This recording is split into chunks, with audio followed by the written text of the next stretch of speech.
Okay, so you've probably seen this symbol before, right? But what if I told you it's way more than just a cool, intricate pattern? What if it's actually a blueprint, a kind of hidden key to understanding the very fabric of reality itself? Well, today, we're going to try and unlock Metatron's cube. So this is the image most of us recognize. For a long, long time, Metatron's cube has been shown to us just like this, a flat, two-dimensional drawing. And don't get me wrong, it's beautiful, it's intricate, but as a drawing on a page, well, it's static. It just sits there. And that static nature, that's what brings us to the big question. Is this thing just a symbol we're supposed to look at and admire? Or is it more like a door?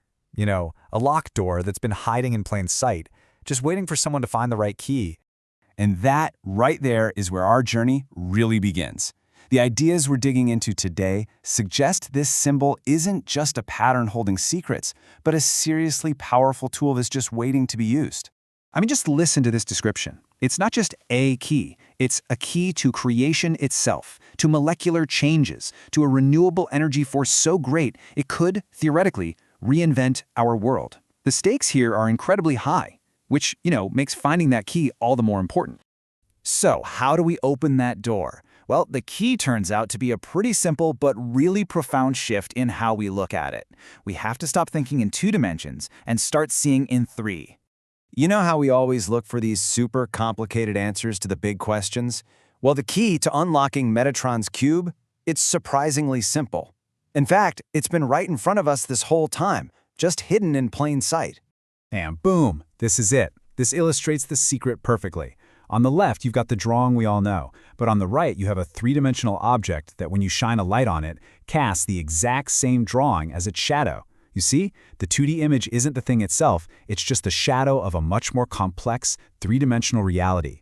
So why is this shift from 2D to 3D so important?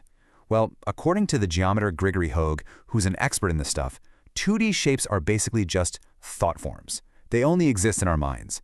But a 3D object, that can physically exist in space, it can interact with the world, and it can access energy in a way a drawing never, ever could.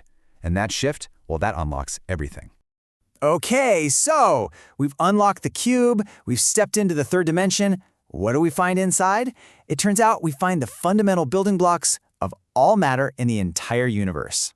And here they are. These are the 5 Platonic solids. Now, according to sacred geometry, these 5 shapes are the only perfectly symmetrical 3D forms that are even possible. They are said to be the geometric foundation for every atom, every molecule, literally everything you see around you. And here they are, all nested together inside the 3D structure of Metatron's cube. See, it's not just one shape, it's a completely unified system of all 5, fitting perfectly inside one another.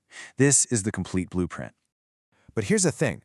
This blueprint isn't static. No way. It's a dynamic, living system. It's described not as some kind of container, but as a cosmic engine. I mean, just look at this. The Platonic solids are constantly in motion. They're rotating, they're expanding, and contracting. They're spinning independently of one another. This movement is absolutely critical because this is what's generating the energy that creates our physical world. So here's the really crucial point. Each solid moves on its own, creating this incredible symphony of motion. Any variation in the speed, or the direction, or the type of movement, it alters the frequency of the energy that's produced. This creates a really specific energetic signature, and that signature is what manifests as physical form, whether it's a rock, a plant, or a planet. All right, so we have this cosmic engine that literally creates reality. But what drives it? What tells it what to create? Well, this theory says the answer is consciousness, your consciousness. And it's a pretty clear 4-step process. It all starts with a directive thought, which is basically your intention. That thought then directs the Platonic solids, telling them exactly how to move. Their specific movement generates a unique energy, and then finally, that energy condenses and becomes physical form. So this is the core takeaway, right here. The cube is the engine, but your mind is the driver. Your thoughts aren't just these passive things happening in your head. They are the active instructions telling this fundamental energy of creation what to become. I mean, this completely reframes our relationship with reality. If our thoughts are the instructions, then Metatron's cube isn't just some abstract universal concept. It's a personal tool. It's your personal tool for creation. This quote, which comes from ancient alchemical principles, just puts it perfectly. The same process that created galaxies is happening right inside each of us. Think about it for a second. A carpenter uses their intent, their directive thought, to reshape a tree into a table. They're using one form to interact with another. Well, in the same way, we can use our thoughts to shape the fundamental energy of the universe into the reality we experience. So when you see this image now, hopefully you won't just see a static symbol anymore. See the engine. See the living, dynamic blueprint of reality, responding and moving, just alive with infinite potential. It's the bridge between the unseen world of thought and the physical world of matter. And that, of course, leaves us with one final and pretty powerful question. If this really is the blueprint for reality, and your thoughts are the instructions that guide it, what will you choose to build?